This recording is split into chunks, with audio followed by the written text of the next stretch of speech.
David Calderón, él es el presidente ejecutivo y fundador de Mexicanos Primero. David, ¿cómo estás? Como siempre, un gusto poder platicar contigo.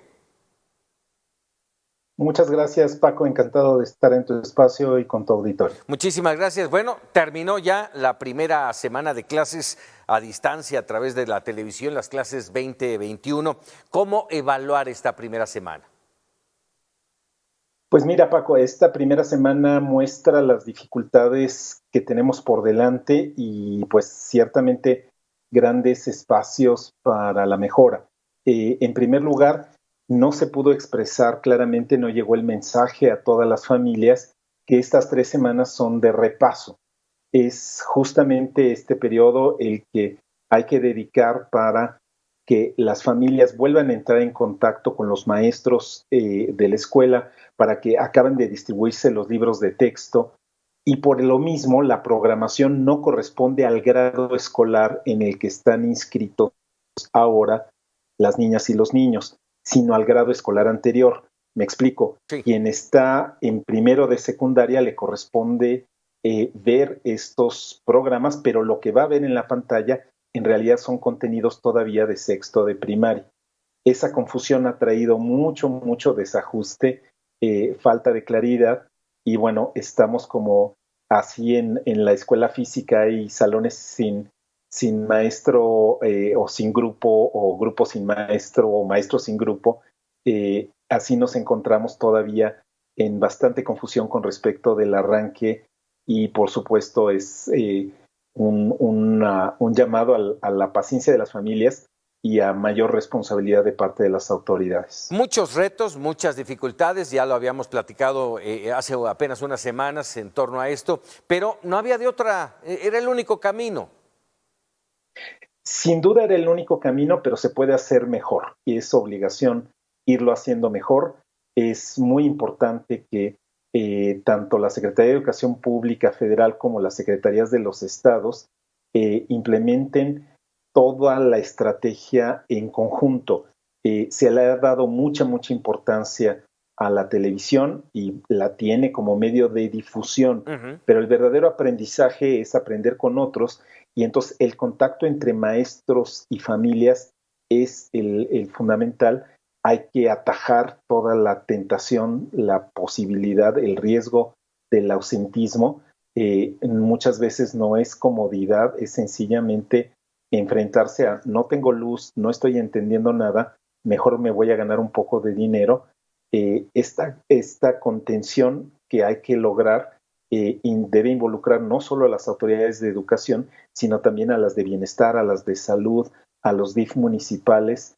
Este periodo seguimos en emergencia, hay que estar muy conscientes de eso, y por lo tanto, pues mucha paciencia, pero mucho contacto entre los adultos para ofrecerles lo mejor posible a las niñas y a los niños. En este entorno mencionabas la labor de los maestros y te lo pregunto, ¿dónde queda? Justamente no pueden quedar como hasta ahora ha sido en el lenguaje. Son muy importantes, se dice en la retórica, pero no se aclara exactamente cómo se va a poner en contacto a los maestros con sus alumnos. Regreso al ejemplo de primero de secundaria. Los chicos se fueron ya de su primaria, estaban con un único titular, ahora tienen que estar bajo la responsabilidad de 6 a 9 maestros diferentes, y entonces si ya era un reto estar en contacto por WhatsApp, por SMS, por llamada telefónica con un maestro, imagínate ahora con 6 o 7.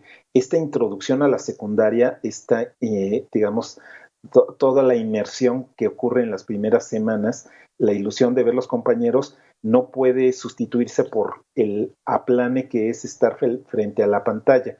Entonces, el que los maestros estén activados depende de lograr este contacto. Muchos son, por supuesto, personas de mucha inventiva e iniciativa, pero es responsabilidad de la autoridad facilitarles las ocasiones de encontrarse con la familia, por ejemplo, en la entrega de los libros de texto gratuito, el que efectivamente se puedan hacer los grupos de WhatsApp o de llamadas, y que después ojalá podamos ir avanzando hacia lo que otros países ya han probado, que es estos grupitos de 5 o 6 alumnos que empiezan a reunirse en casa de alguien y que más adelante van a ser el equipo que así va a entrar escalonado a la escuela.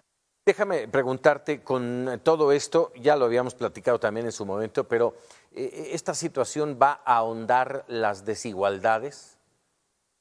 Sin duda, estamos viendo cómo las comunidades rurales, como los chicos que tienen derecho a una educación básica en su lengua materna, es obligación del Estado mexicano que por lo menos de primero a sexto de primaria, quien tiene una lengua materna distinta al castellano, recibe educación ahí. No hay programas en lenguas indígenas, se van a hacer programas de radio, hay los libros de texto, pero esa falta de contacto que puede producirse si no, como insisto, se activa la relación entre las familias y los maestros, los va a dejar fuera.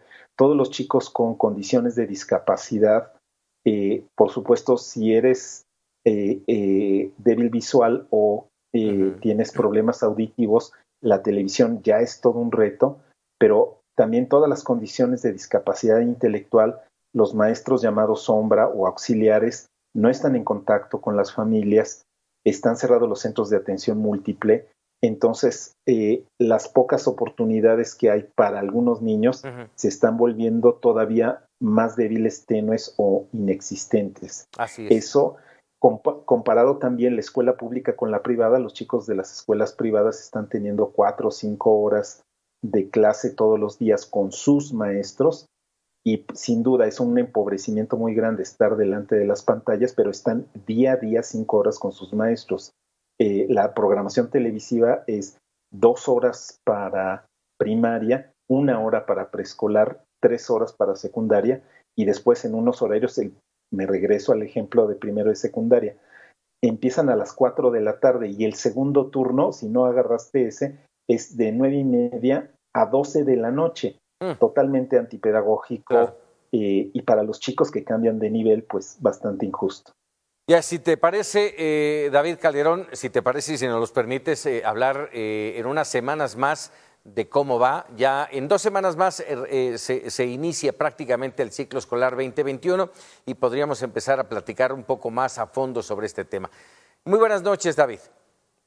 Buenas noches, Paco, con gusto. Acá nos estaremos escuchando y viendo.